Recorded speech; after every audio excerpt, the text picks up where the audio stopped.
Precisamos tomar cuidado com as informações que passamos adiante.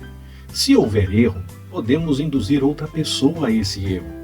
E ainda que todos estejam envolvidos, quem começa a passar o ensinamento errado pode ser mais cobrado.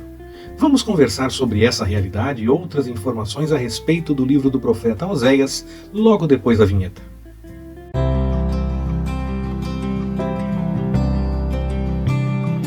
Olá, Pastor Ricardo na área, graça, paz e alegria. Esta é a segunda mensagem que nós temos para poder conversar a respeito do livro do profeta Oséias. Isso é realmente conversa porque você pode participar. Eu espero a sua participação no espaço de comentários. Lá você pode registrar o seu testemunho, suas observações e também fazer sua pergunta. E aí, permitindo o Senhor, logo vou responder e assim nós podemos conversar mais a respeito do livro do profeta Oséias. Pensando sobre a autoria, não é questionada a autoria de Oséias a respeito desse texto. Quando muito se entende que alguém contou a história de Oséias, quer porque teve acesso a alguma informação escrita e tornou o texto em forma de livro, da forma como nós conhecemos na Bíblia, ou porque ouviu a história e então resolveu registrar. Pessoalmente, eu entendo que Oséias realmente escreveu, mas existe sim a possibilidade de alguém ter feito isso em lugar dele. Independente da situação, ele é o autor porque a história contada é dele. O autor não se revela no texto, não coloca o seu nome, não faz a sua apresentação, dizendo estou contando a história, como por exemplo no Evangelho de Lucas ele fala de Jesus, ou no livro de Atos dos Apóstolos, o doutor Lucas está falando sobre as questões que aconteceram no início do cristianismo, naqueles primeiros momentos. Ele está contando a história, mas ele se revela como autor. Mas no caso de Oséias, não há quem se revele, por isso então Oséias é tido como autor, porque a história contada é de Oséias. Pessoalmente, como disse, acredito que Oséias escreveu sim o seu texto. Esse livro da Bíblia deixa claro que os sacerdotes acabam sendo mais culpados do que o povo quando o erro acontece. É claro que a punição pelo erro vai atingir todas as pessoas.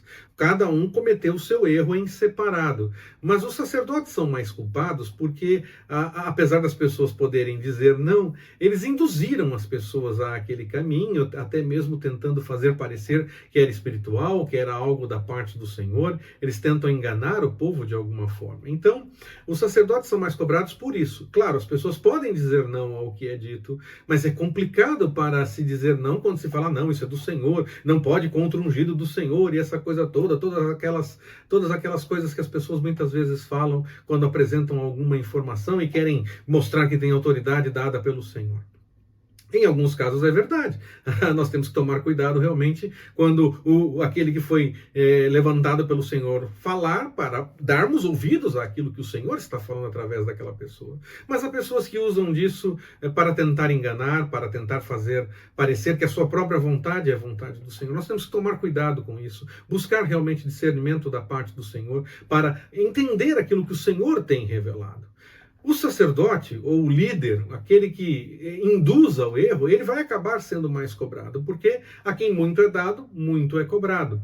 Ele induziu as pessoas, ele criou a possibilidade das pessoas irem por aquele caminho errado.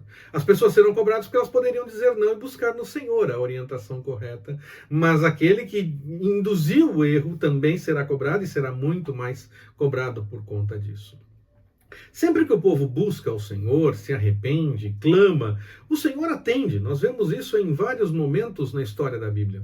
E muitas vezes nós queremos apenas ter as bênçãos que Deus pode nos dar, e isso não é ruim. É claro que é muito bom ter grandes bênçãos da parte do Senhor.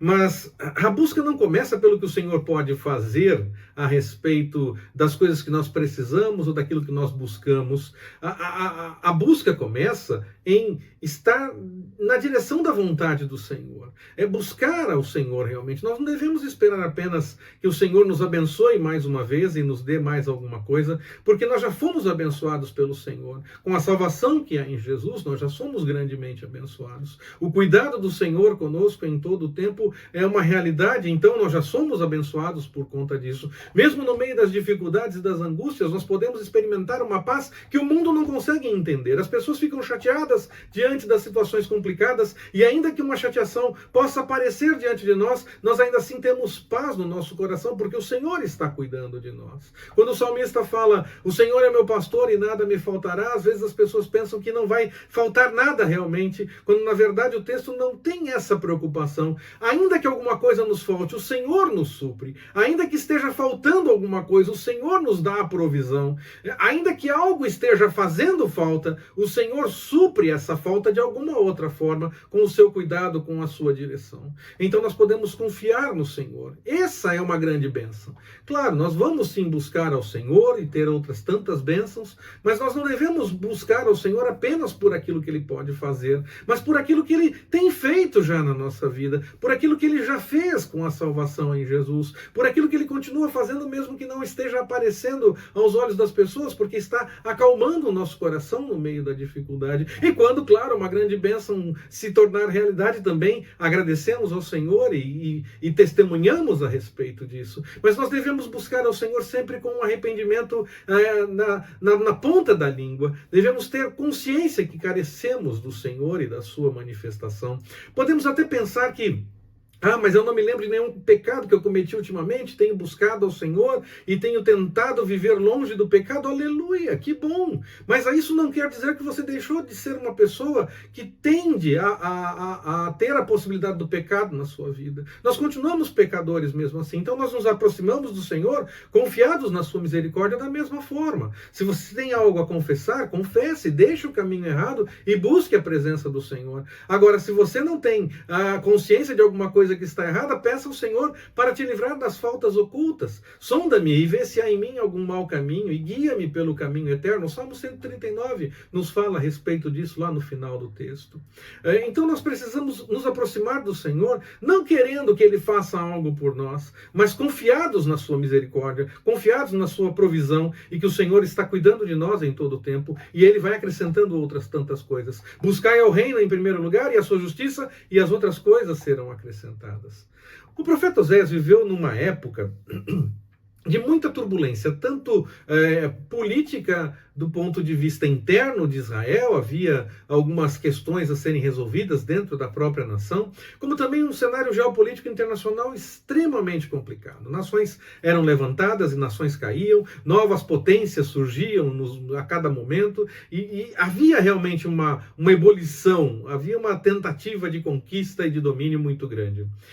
A monarquia em Israel teve muitos problemas do ponto de vista espiritual, e isso também trazia confusões políticas, porque deixar de buscar a vontade do Senhor, dizia a lei, podia trazer problemas sociais, podia trazer problemas para as pessoas no dia a dia. O povo que já não seguia a vontade do Senhor da melhor forma, antes, na verdade, acabava adotando as práticas pagãs dos outros povos e faziam essas coisas todas, cada vez mais ia indo nessa direção. O povo já não buscava direito às coisas do Senhor e cada vez mais ia na direção do erro, daquilo que ia realmente contrário à vontade do Senhor. Tanto por conta da população em si, do povo, como por conta da liderança. Os reis também incentivavam e davam o exemplo nesse sentido. E aí, nesse contexto, o povo passou a adorar até mesmo a Baal. Eles deixaram de acreditar ao Senhor a provisão da fertilidade e a provisão da prosperidade, dando esse crédito a um Deus falso. Misericórdia. E a liderança religiosa, que deveria então auxiliar nesse aspecto e orientar o povo e o próprio rei para seguir de acordo com a vontade do Senhor, acabava tendo algum tipo de acordo com a liderança política e eles ganhavam mutuamente, tinham acordos onde eles tinham vantagens de ambos os lados. A liderança política sustentava a liderança religiosa e assim então eles tinham acordos e vantagens mútuas e então eles não denunciavam o erro, não chamavam o povo a viver de acordo com a vontade do Senhor. Antes dizia que estava tudo certo, que estava tudo em ordem, que era assim mesmo que as coisas deveriam seguir. Quando um profeta se levanta nesse meio é complicado. É claro, o profeta tem que se levantar. Se o Senhor tem te levantado a falar contra coisas que as pessoas dizem que estão em ordem, estão muitos concordando que estão em ordem, mas aquilo não está em ordem de acordo com a vontade do Senhor. Se o Senhor está te levantando para falar, você deve falar, mesmo que haja consequências. E os profetas sofreram muito por conta disso. Foram perseguidos, foram tidos como errados, até que depois as profecias se confirmaram e então o povo viu que estava fazendo coisas erradas ideias, e então diz que tinha que buscar adequadamente a vontade do Senhor. Nós temos que falar a respeito das coisas do Senhor. Se ao menos a liderança religiosa fizesse como nos dias de Davi, em que ele tinha cometido erro de adultério com Batseba e da morte de Urias e essa coisa toda, Natã veio e confrontou Davi. Se ao menos isso acontecesse, quem sabe houvesse uma chance de mudança. Davi teve a chance da mudança quando ele foi confrontado com o seu erro. A liderança religiosa tinha que ter essa preocupação, mas eles não estavam preocupados com isso. Queriam mais era ter vantagens e ter as coisas boas que a vida poderia oferecer. E aí, ainda que por um momento pareça que as coisas estão boas, estão em ordem, isso é muito momentâneo. É coisas para esses dias apenas. Isso são coisas apenas para esses dias. O que vem do Senhor, não, esse sim. Esse é algo que fica firme, que vem para a eternidade, inclusive. Nós temos que tomar cuidado com isso. Nós temos que tomar cuidado porque nós precisamos buscar as coisas de acordo com a vontade do Senhor e agir de acordo com o querer dele. Não devemos desacreditar aqueles profetas que são levantados para falar em nome do Senhor. Antes, devemos orar e buscar com o discernimento da parte do Senhor. Não devemos achar que a profecia só tem que falar das coisas boas, das coisas agradáveis ou daquilo que nós gostamos mais. Antes, nós precisamos ser mudados e alterados pela palavra que o Senhor tem a nos dizer. Nós precisamos buscar o agir do Senhor. Devemos buscar aquilo que agrada ao Senhor e não aquilo que nos agrada mais. Que então o Espírito Santo possa nos tocar realmente, para que possamos entender quando o Senhor está revelando, quando o Senhor está falando e quando as pessoas estão fazendo por conta própria. Que nós possamos discernir isso através do Espírito Santo e sigamos de acordo com a vontade do Senhor. Que nós não mudemos as coisas do Senhor para que elas fiquem adequadas ao que nós preferimos. Que, na verdade, a vontade do Senhor nos agrade realmente, que nós possamos buscar essa vontade como o melhor para a nossa vida. Que o Senhor nos abençoe. Forte abraço, até mais, permitindo o Senhor.